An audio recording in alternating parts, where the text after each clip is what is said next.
Yun guys, dito naman tayo.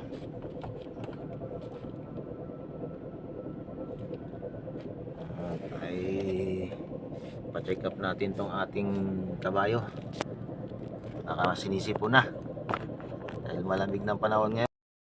Yun, dito na tayo sa ating hospital ng ating kabayo. Check up tayo sa hospital ng kabayo. Ayun, parang sarado pa.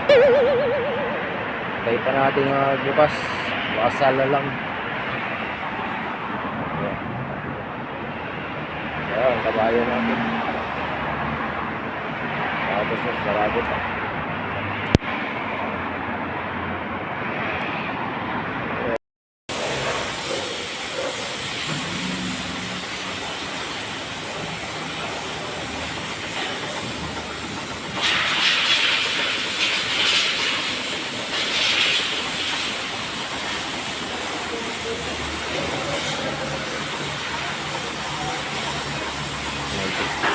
Tulis ko yung doktor, tulis ko